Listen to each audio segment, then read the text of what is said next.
Right. Hello, everyone, and welcome to the WorkPool Masterclass on Process Fundamentals. Thank you if you're a returning user, and just a reminder that our masterclass recordings can be found on the YouTube channel as well. My name is Marius Buerta. I'm the WorkPool Product Architect, and I'm going to be hosting the session today, obviously mixing it up a bit going forward with some other people doing some of the presentations, but for now, you're stuck with me. Just some important disclaimers, things to consider. So just a reminder that what we're doing is a bit of a crash course. It's a combination of training and some general advice and tips and tricks or best practices. And the idea is to give you just enough information that you can go back and implement or at least start this in your business and even prepare processes for someone else to build if you're not going to be doing it yourself. I want to try my best to make it not too technical and do as much practical as I can. We will be building a process in real time, so you will be able to see that as we go. And then just also looking at the kind of course content. This is session number 1 of, we thought 3, but most likely going to be 4. So today will be about the planning, the preparation, and the playing a little bit. And then the next session will get done a little bit more technical, and then we'll build up ultimately so that you as a business can have your web forms and triggers and email templates, everything set up with a working process. And also just a reminder that this crash course is not a replacement for the formal WorkPool training or the development course. Obviously, if you want to commit and build advanced processes and take this on, it would be better for you to do that. We can't magically pack multiple hours of training into just a few short sessions. Right. So for the most of the focus today is going to be on how to document a process and to show you how easy it is. And if you do that right, how it's almost a copy and paste to build a process in WorkPool. If you start building too soon, you might get lost, might get frustrated. So planning is key in building a process. And then again, just with all due respect to the people with formal qualifications in terms of business process mapping, we're not going to make this technical. We're going to just get down to the basics, and I want to equip you guys with the skills to be able to build processes without thinking too much about swim lanes and flow charts and all of those. It's just going to be the basics enough for you to document and get going on the WorkPool side. So just as usual, apologies, a quick recap on some of the things that we think you know or should know so that you can touch up on that maybe before the next session. On WorkPool, we have 3 types of tasks. They've been with us for many years. You have your normal tasks, the to-dos that you allocate to other people. No real structure. As long as you have access to a resource, you can give them work. You can track their work. You can obviously give work to yourself. We have recurring tasks or recurring processes where you set up a scheduler and you can obviously get WorkPool to pop that task onto your workflow whenever you need to. And then for today, the focus will be on the process tasks. So there's actually 2 types of process tasks. You have the parent process or the container task. That's basically where all the information and content will be consolidated into one place. And then you get steps within the process, which we call child tasks or subtasks. And I'll show you some examples of that. So it should be no surprise. This is what a task looks like. Just to take note, on the top right, you have your assigned to, which is the person or the group that's doing the work, requested by the owner, and then it's always filed in a folder.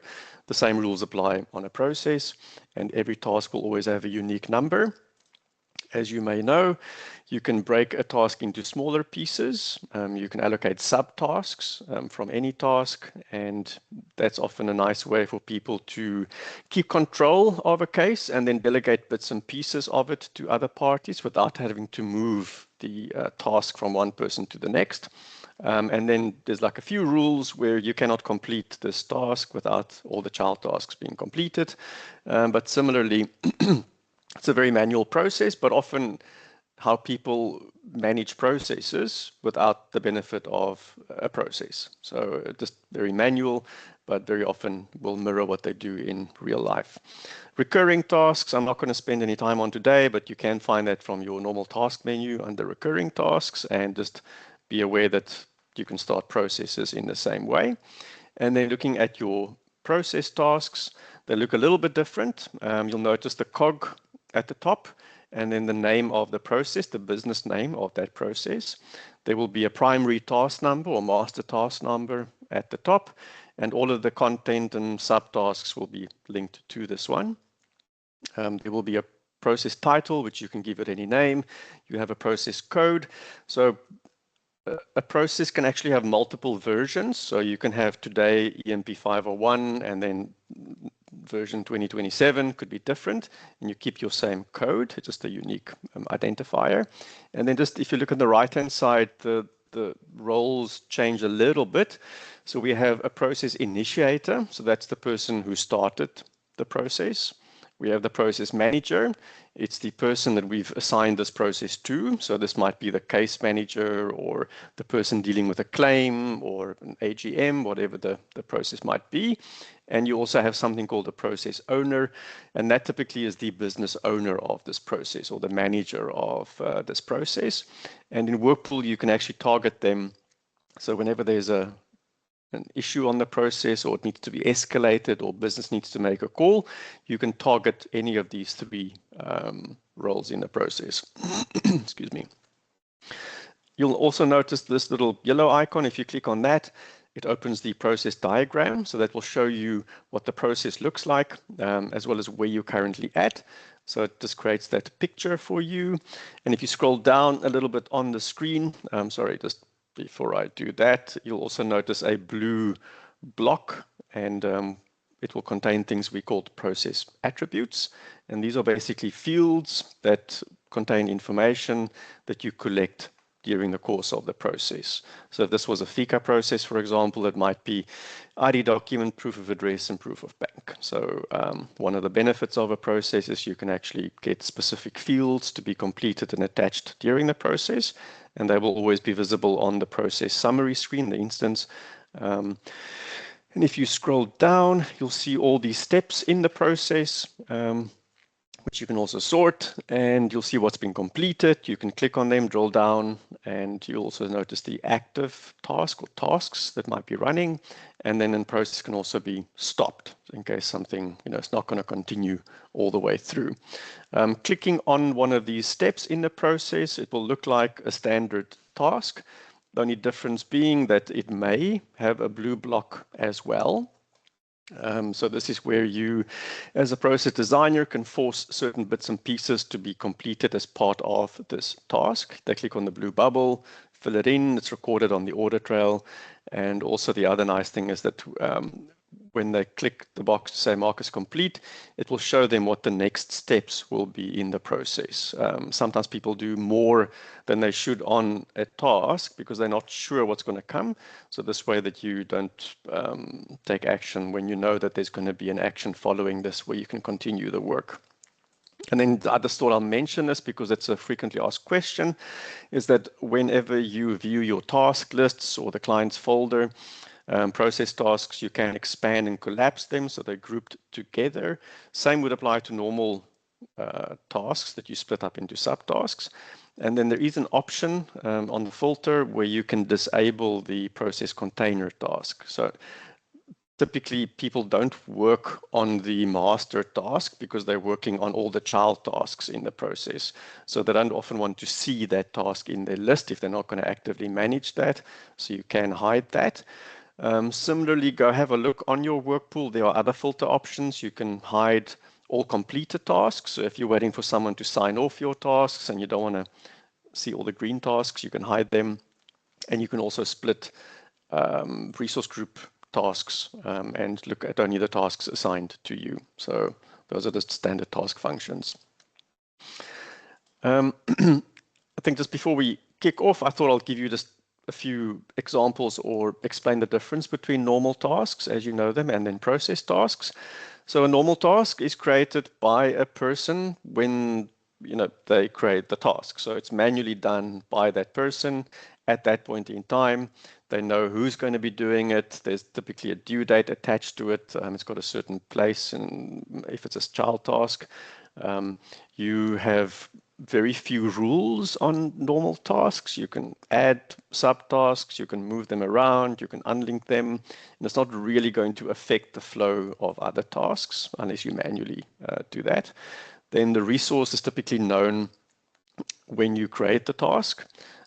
It's either going to be assigned to a person or a group that you have access to. If you don't have access to them, then you can't allocate that job, or you've got to transfer to someone who can. And as I mentioned, the task gets created immediately, so there's a task number already. And completed tasks can be reassigned or reactivated without a problem. So if you're not happy, you reallocate it, reactivate it. There's no rules attached to that.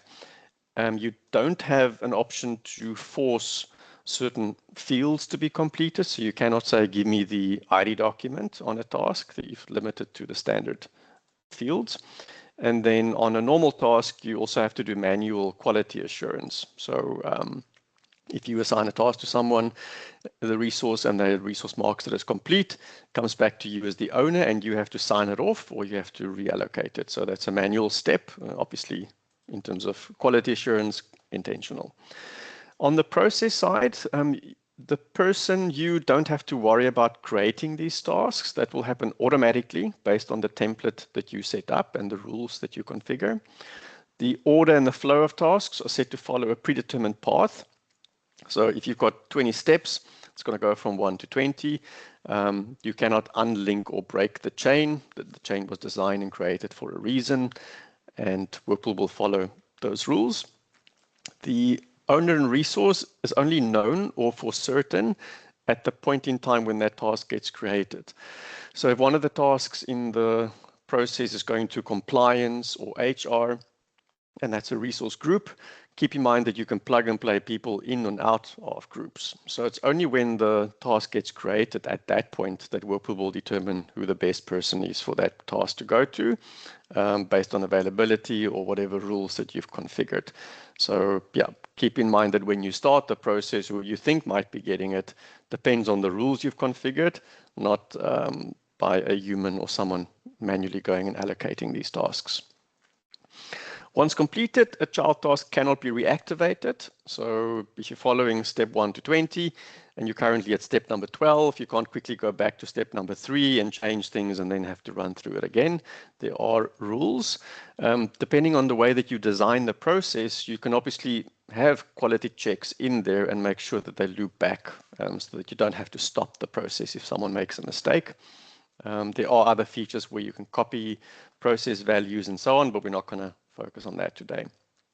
And then the nice thing about a process is you can actually have bespoke attributes on tasks. You can say, I want this document, and you can make it compulsory, or you can say, what is the value of this investment? And you can do rules or payment, for example. If it's over than 10,000 Rand, then must go a different path to the other.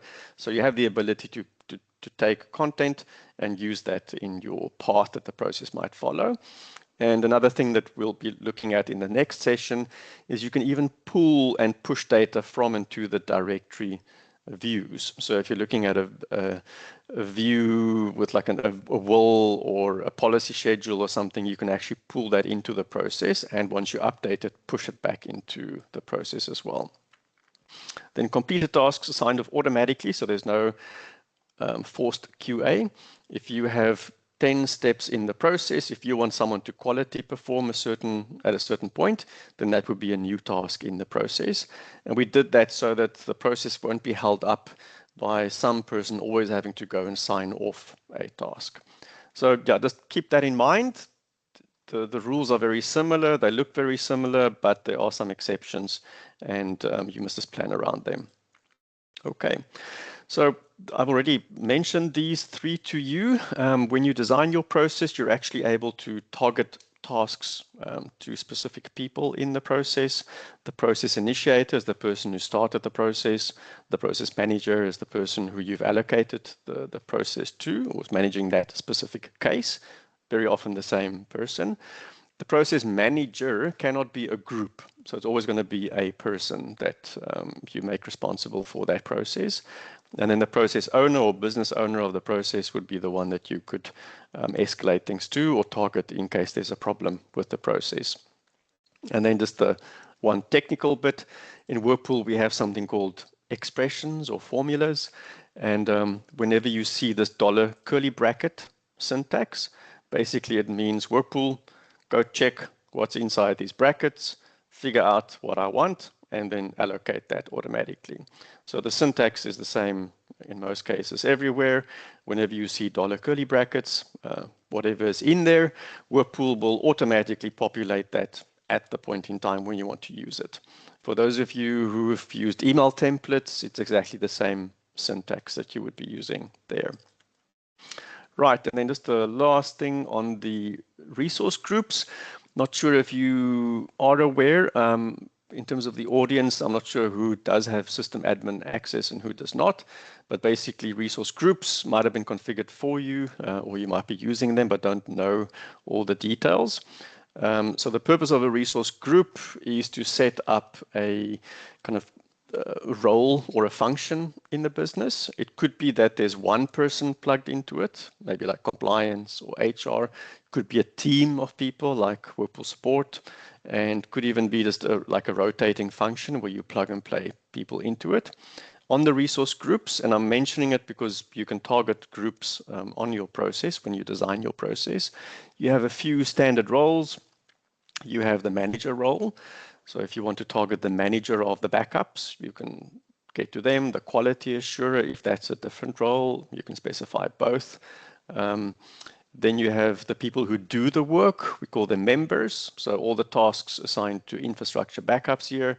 If you're a member of that group, the task will appear in your workflow. And then you have the grant access to, which will be the people who are allowed to add tasks into the group or go look and see what they're doing. So the nice thing about groups and also about the process is it's a way to also manage access to certain people or business functions, where you don't want to say, I want to give Darren access to Roger's workflow. You can rather say Darren will have access to the backups team and can allocate work there, and how the backups team sort out their issues is not up to Darren. So you can use that to work around or basically access business functions without people needing to have access to specific resources. So keep that in mind when you're documenting your process. Try and think about roles, not people. So don't think that Susan will be doing this work. What is Susan's role? Is it an administrator? Is it a compliance officer? And try and use those titles so that you design processes to work beyond just specific people, but that the process can continue and you can plug and play people out without relying on specific bottlenecks. Right, and just in case you don't know, the resource groups, you can find that under task administration and the resource groups section over here. So a key focus today is kind of starting with the end in mind, but to allow you to best document your process the WorkPool way.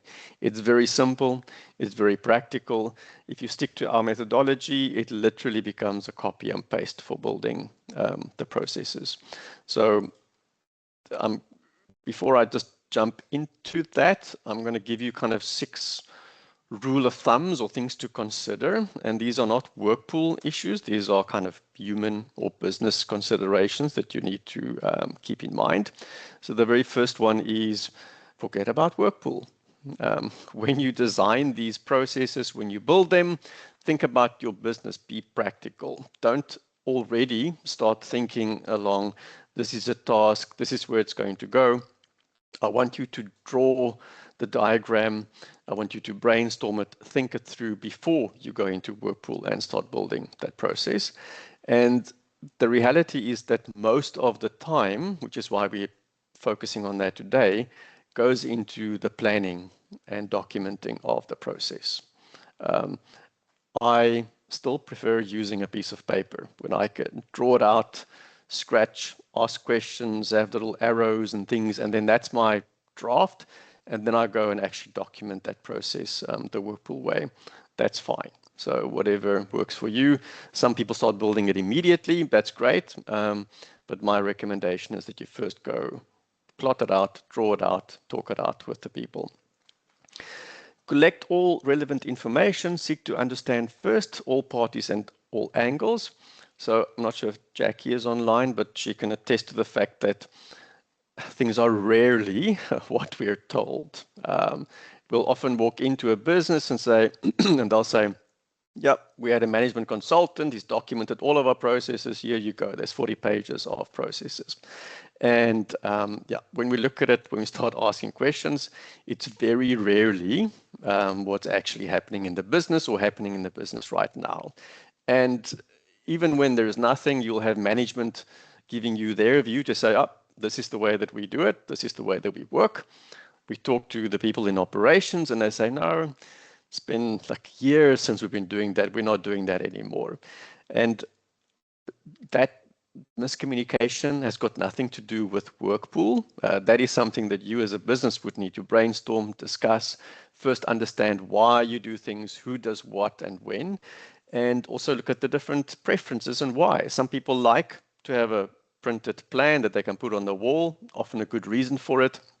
So don't try to make everything fit into the WorkPool fold. You have enough space within WorkPool to accommodate personal preferences. And we see this all the time where even in the same company, where people do exactly the same job in different branches, they have different rules and different ways of allocating things. So be practical. And that's great about WorkPool is that it can fit in to do things the way that you want to do it. So try and accommodate people. And so, as I said, the more people you pull in, the more time you put into this, the better your chances of success. And start at what they're really doing, not just what they should be doing, and try your best to marry the two. Then identify and focus on the real problems. So ask yourself the question, why am I building this process? What exactly is the real reason or the problem that you want to fix? Is it because people are dropping the ball? Is there maybe a risk to business or new legislation that's causing you to have to do something new? Is things maybe not flowing nicely between different departments, or do you have some quality issues where people are passing information on to departments that they haven't addressed the basics or provided you with all the documents? So think about why you're doing it and focus on that first. If you add 20 more tasks, 20 more things, are you creating more work, and are you really fixing the problem? And also keep in mind, if someone is not doing their job right now, they're not doing their job right now. That's not a WorkPool issue. You are going to have to talk to them. You're going to have to train them, and you're going to have to equip them with the skills to make it happen.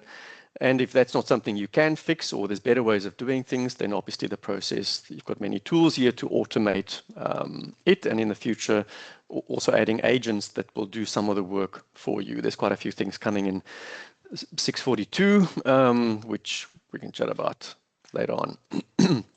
So then, fourth one is don't over-engineer. It's a common pitfall that we see, that now that they have a hammer, everything becomes a nail. So as they say, the road to hell is paved with good intentions. Something that used to be 5 steps, now it's all of a sudden 20 steps. So don't expect applause from the team when you present them with that example.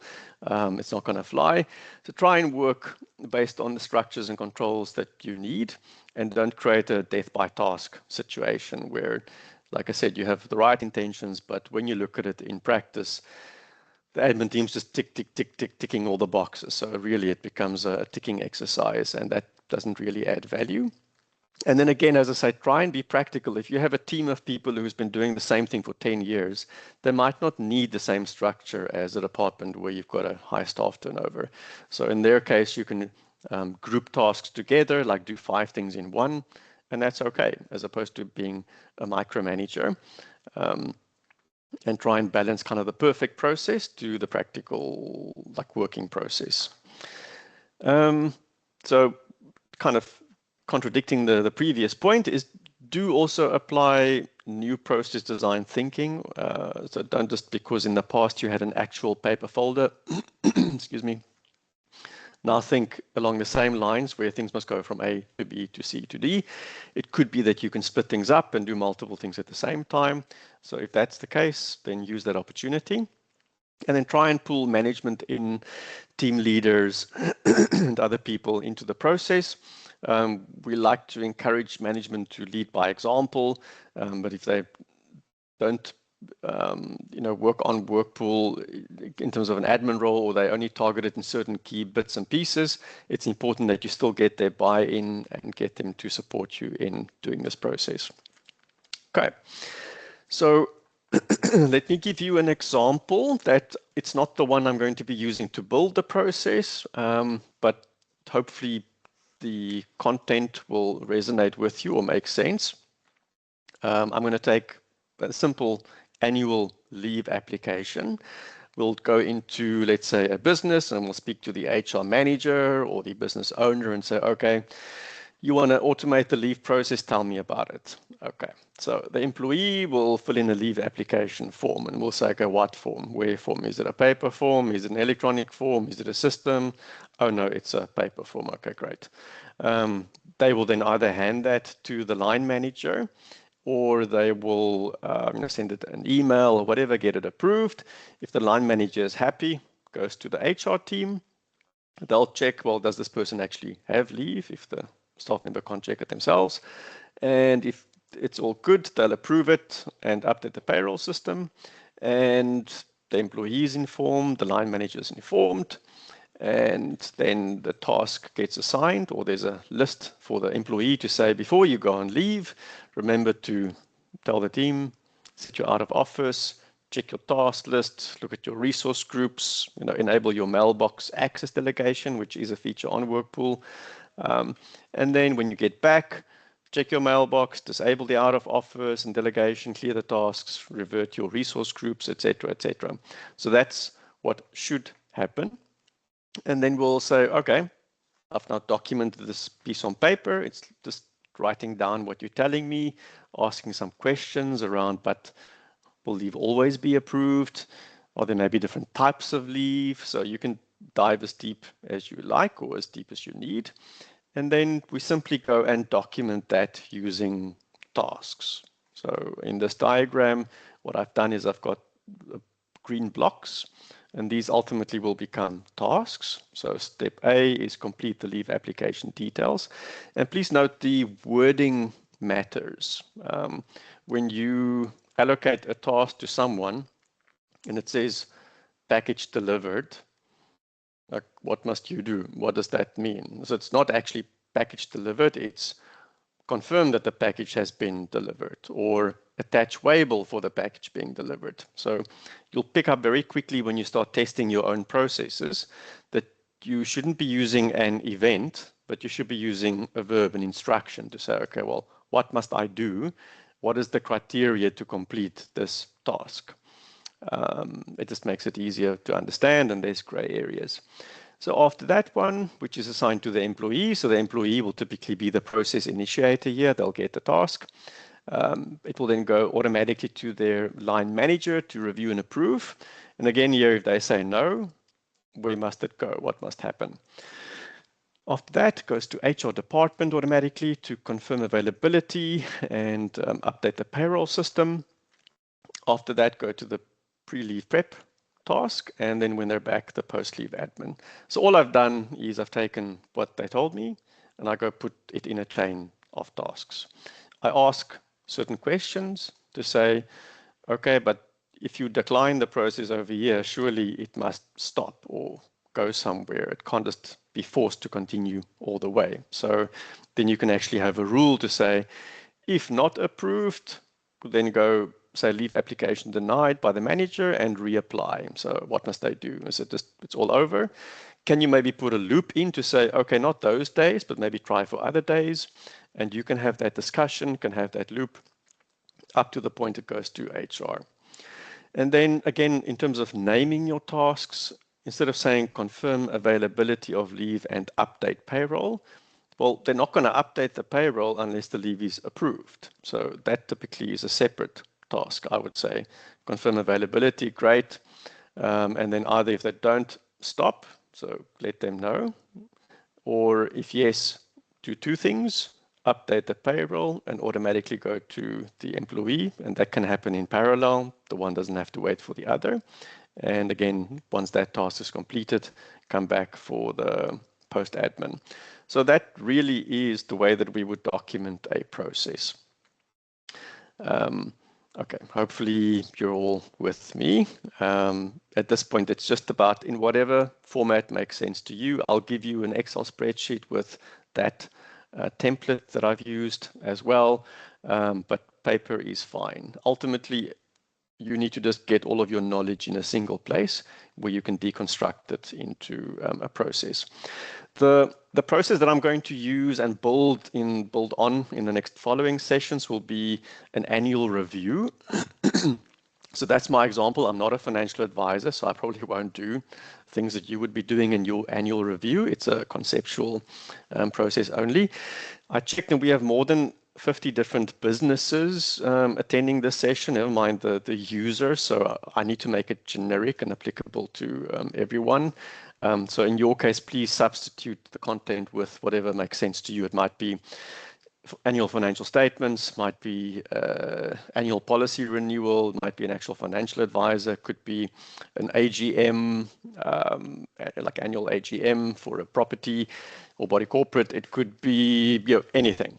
So just adjust the content, look at the concepts to make it work for you. And then, yeah, I think let's kick off. So in this fictional business, the way that the company works is they have someone called an office manager that will go in once a month, maybe at the beginning of the month, and say, okay, show me all the clients with the renewal date or review date in the next month. They pull that report, often from the directory, so they have a view with the next or last review date documented. And that person will then go create either manual tasks or use the directory report to kick off multiple tasks at the same time. Or obviously in WorkPool, if you have a recurring task for every client, then there's no need to do any of this work. So typically this doesn't form part of the process. That's the way that the process would get started. You can either continue as is, or you can automate that if you want. Irrespective, you end up with a task. So the task 223344 linked to Gail Morgan, assigned to an assistant with perhaps the partner or the advisor, and it's got a due date. So in WorkPool, that's the starting point. And then very often the client will say, well, we have the following steps that we perform when we do that task. So the assistant or admin team will prepare and review the file. They might have a quick chat with the advisor and say, any specific things we need to do or prep or get ready for you or discuss with the client. After that, they'll send an email with a meeting request with possible dates and times.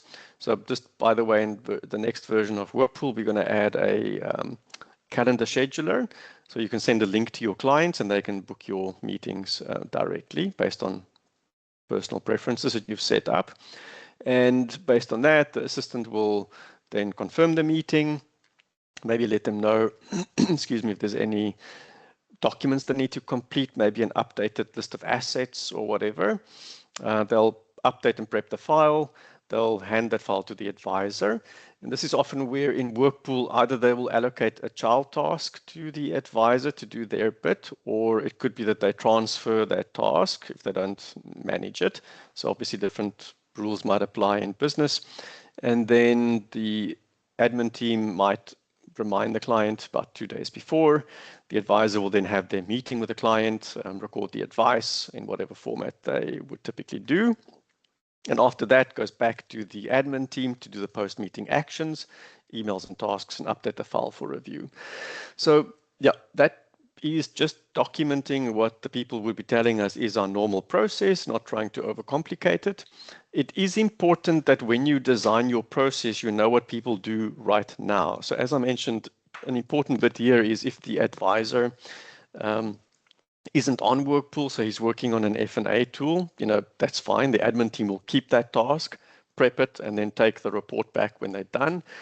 If you have a hands-on partner or advisor, very often they dip in, check out, find and prep things themselves. So again, get WorkPool to work the way that you work, look for improvements, but you're not forced to go any specific way.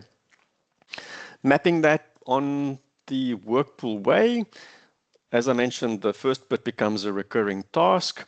I would typically go draw these out in blocks. Step A would be the consult planning and preparing the file.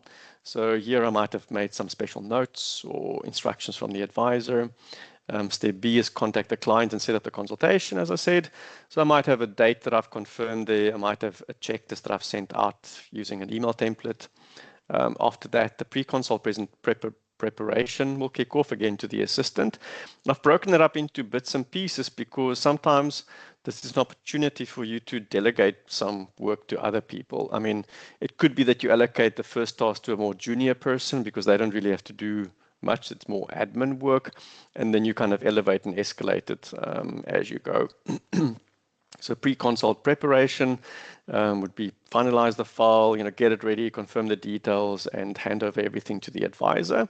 The advisor will do their bit, record the advice, maybe have an updated PDF or plan or will, and then have any special outcomes or instructions. And then they hand it back to the admin team to do whatever actions they need to perform. An assistant here could have been an admin team, or it could be a specific person. And yeah, that really is the main process for us to design a process.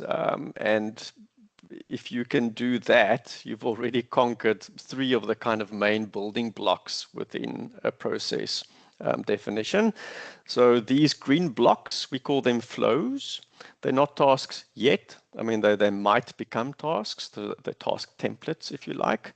So depending on what people do and the template you set up, these flows will become tasks as they progress through the process. We have something called attributes. So those are fields on tasks. Any of the special notes or things that you want to specifically make sure that people capture, you can log those as attributes on the tasks. And then when you get to, for example, the advisor, you can actually get them to have a specific place to document and add the advice record, the PDF, and the special instructions.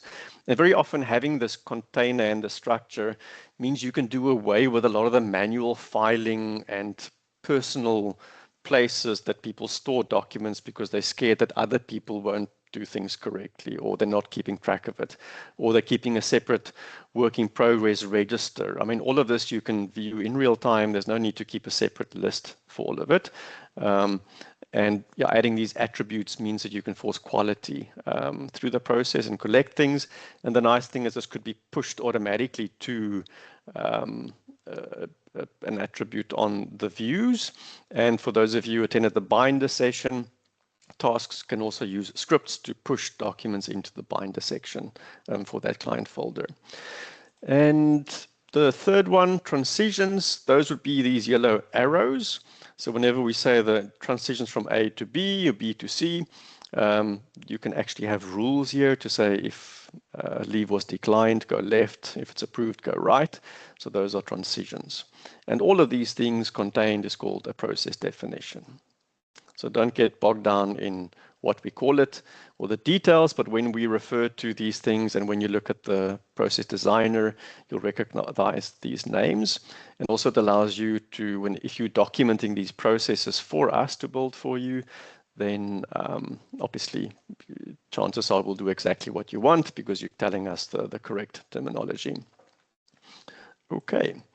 So let's dive in and build. I did say I want to make it practical. I'm just going to share my whole screen.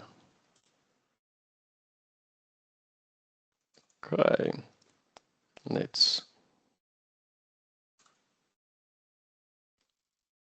jump over here. Yeah, Daniel, if people don't see what I'm seeing, just let me know. So I have a cheat sheet. I will email you this, or this document will be available for you guys afterwards. It's that process that I just mentioned. Sorry, all good? All good, yeah, go for it. Okay, cool. And I'm going to dive into WorkPool. So keep in mind that we only have what? Are we already that far into the meeting? What's the time?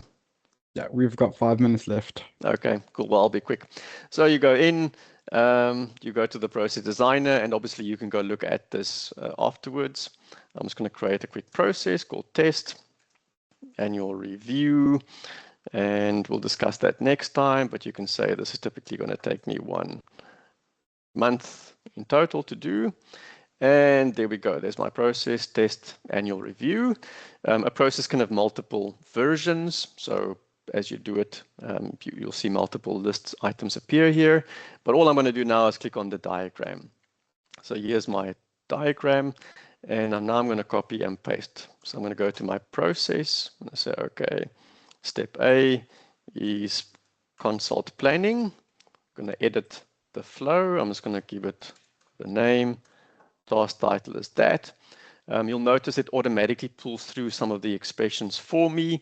For testing, I'm not going to bother with that. I'm just going to say it's normal priority, and I'm going to skip Saturdays and Sundays, and I'm going to give them one. Okay, let's make it 3 days to prepare for this step. Add another flow, go copy paste. So this is step B. And I'm going to give them also 3 days to contact the client. Say add. So there's other nice features here. You can say snap to grid if you're OCD like me, if you want to align them properly. Step C is pre-consult prep. So let's add flow. I'm going quite quickly, but obviously you'll be able to do this and play a bit on your own. And then step D.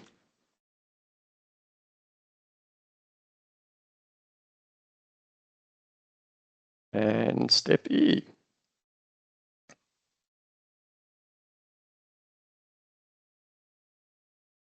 Okay, consult admin. You can go back and change these afterwards, so we're not too fussed on that today. And then how do you link them? You right-click and you say add transition.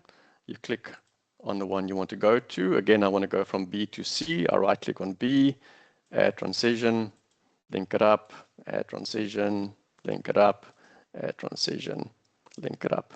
That's it. So I'm going to go back to my process. I'm just going to activate it. And by doing that, it will now appear in my list of processes. Here's my annual review. I'm going to do it test. So you can see it's a real one. I'm going to let's assign it to that client. It automatically adjusted my due date for me based on that information. I kick off and away we go. So here's my consult planning, preparing the file.